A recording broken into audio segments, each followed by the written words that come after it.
No, don't swipe away yet. This is not Tinder, I promise. It's better. Welcome to Tom Tai Guy TV. Woo! Today's topic of conversation, friends. Quality or quantity? Let's recap first. Welcome if you're new to the channel, and if you are here again, welcome back. Nice to see you. Have you clicked like and subscribed yet? I didn't say the other C word. Let's recap. You know now why I live in Thailand, because I can grow and be myself without a pronoun. You know about my career criminal family. So let's talk about my friends. I want to do a big shout out to my friend in Bangkok first, a worldwide apology. Possibly a first. We'll call him Apple because he has rosy cheeks. You know who I mean. After making the last video, I didn't realize what an emotional roller coaster it would send me on after I released it. I spent 2 days in the fetal position going through that emotional tsunami and processing and putting things into place and into boxes and working out why, what, where, when, how, and who. Who? So, Apple, I sincerely apologize from the bottom of my heart and my deep blue eyes for what I did, because you can only hurt the ones you love, and I was really hurting and I didn't realize how much. So today I'm ready to do it again. Are you ready? Buckle up. I'm going to talk about my good friend Dot. When I was 21 living in Brisbane with my alcoholic, pothead, abusive boyfriend, I only knew about one of them, and that was the abusive part. The other two I did not know about at all until we broke up and he went to AA. Oh, wow. Another time. I went and got an apartment in Kangaroo Point in Brisbane, and it was interior designed by Valmar Pugh with a remote control garage. It was all new at the time and all the rage. I got home because we were living in a share house with my good friend Kaz, and my boyfriend at the time went in and smashed up all the room and did horrible things and just nasty, so kind of had to leave. So I get this gorgeous apartment on the cliffs at Kangaroo Point. Didn't need an interior clock because just looked at the town hall to see the time. Fabulous. So the boyfriend says, how are we going to afford the rent? Easy, just rent the second room out. Get to it, put an ad in the paper like you did in those days, and had many people apply. Not suitable, NQR, not my kind, get out, no thank you, I don't care about the bond or your girlfriends, boyfriends, or how many parties you want to have, even if they're Tupperware. Last one to turn up, woman in her late 20s, early 30s, short sort of truck driver lesbian haircut. Hello girls, I got a motorbike now. Yin yang earrings, the beaded seeded necklace. And she walks in and I sort of was my joking 21-year-old self and said, hey, welcome. Do you know how to cook? She looked at me and she goes, okay, what's the deal? What's the deal? Thomas, what's the deal? So I kind of explained to her, you know, this is what I've done, renting the room out. She loved the room. She moved from Burnie because she was a child services officer in Tasmania. That's why she moved back. It was just too much to bear. Again, another story. Not a fact, not a fun one. So anyway, she ends up taking the room, rent the room out, problem solved. So all gorgeous, all beautiful. At this time, she actually got a job in corrective services, the Department of Corrective Services that look after prisoners and parole officers and yada, yada, yada.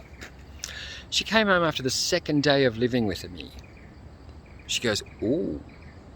I go, what, Dot, what? She goes, ooh. I said, what? She goes, ooh. I said, what? She goes, ooh. I said, what? She said, your father really is a bad bugger. I said, how do you know? She goes, I looked him up on the computer.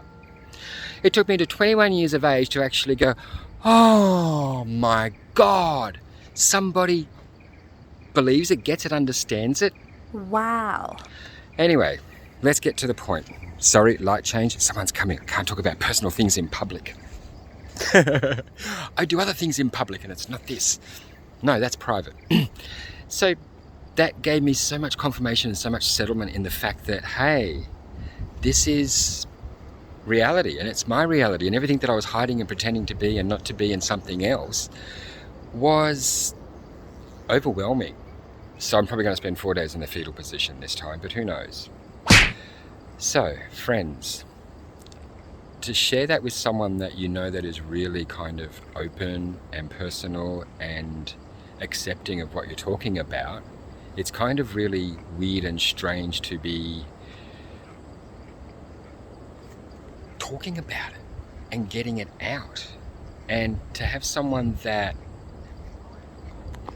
now I know why these YouTubers and people, anyway, long story short, see, I'm trying to sidetrack. Oh, I thought that was a snake. Oh. See, I'm starting to sidetrack. So it gave me the confirmation that I needed to actually put a little bit of something aside and just go, ah. She's also a psychologist, criminologist as well. Very intelligent, very, very intelligent. The most brainiest person, most sensible person, most liberal. We actually went to the first, okay, let's just be honest. She was the first person I tried cocaine with. We went to the first Mardi Gras in Nimbin together. And she goes, Tiddles, we can't get on TV and NBN, wrong state. You can't get in, well, get on GET. You can't do that. I'm a corrections officer. They can't see me doing this. A lot shared, a lot done. Okay, let's get to the end because this is getting boring. And you know I bored and tire very easily. She came to visit me in Bangkok when I lived there in November a couple of years ago. Had the most amazing time. We came to Phuket, where we are now. We went to Phi Phi Island over there. We had a fabulous time. She booked us 4 nights on Phi Phi Island. She mowed all the way there because it was an hour and a half ferry ride, mowed all the way back, and she goes, oh, that took forever, that holiday, that trip was just forever. All I wanted was a kettle to make a cup of tea. I said, yeah, darling, it was. Lockdown went quicker than that trip, didn't it? So that was November. Had a really good time. Her and her friend Linda came to visit in January, just gone, to be my first official guest in my guest house. They stayed for 12 hours because in December, 4 or 5 weeks earlier, I discovered that I am a money launderer and aiding and abetting terrorism because that's what my bank told me, and debanked, boom, boom, next. Didn't understand the fact that I had no access to a credit card, no access to my tens of thousands of dollars sitting there. So they left the next morning. They didn't even stay for 12 hours. So friends, quality or quantity, what's it all about? It's about friends. Oh, wow. And the best one in my life at the moment is someone called Jay, my imaginary friend. And I said we were going to wind it up, but this is good, trust me. Never trust a man that says trust me. Lucky I know how to do drag professionally. I'm more of a woman than you'll ever be, and I'm a boxer too. Jay, my mystery friend. Why do I call him my mystery friend? Because he's there, and he's always there to remind me, always there to keep me in check, always there to keep me on my toes, there to give me the strength to do what I'm doing, there to make me believe in myself. So thank you, because this is all because of him. It's time to be honest with yourself, myself, yourself, and bring out the shadows. Because you know what really hurts the most? Truth. It's taken me not only 4 or 5 days to get around to doing this, but I got bad things, it's been bad weather. But in the last week since I posted the little snippet short of what this was going to be about, I've had so many friends just cancel and run away. Because they're scared that I'm going to say things like the truth. But no. And this is the lesson, kiddies. You don't. You keep it. You learn from what's happened. And like a Tereska creation, keep smiling because they all think you're happy, but they don't know what's going on the inside. Friends, where are they now? When you need them, when you want them. The lesson that I have learnt in 6 months of arriving in Thailand, let's just say I found a third coconut in my grocery bag. Scared the hell out of me. It took me 2 weeks to actually build the confidence and courage up and the strength just to get out of my condo to walk to the hospital, which was only around the block. Bangkok Hospital, thank you. Forget your Sheraton Mirage Plaza in fucking Southport. go to Bangkok Hospital, chandeliers, marble, oh my God, and the best service. But it took me that long. But it also took me to realize, for the first time in my life, I got to make my own decision. Ask yourself this when you want to buy a car, you want to decide on something, you need help with something, or you don't need help with something and your friends give you advice. When was the last time you actually made a decision for yourself, by yourself, without any influence?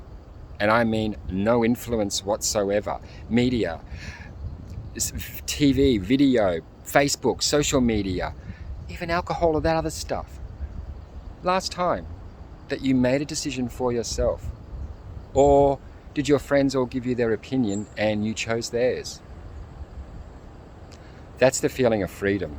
So on that note, if you like this crap and you want to hear more, and it helps you because it helps me because I don't have to pay for psychology fees, click like and subscribe. And remember, live life and love your way. Even if you got yucky crap on your face. Love to all.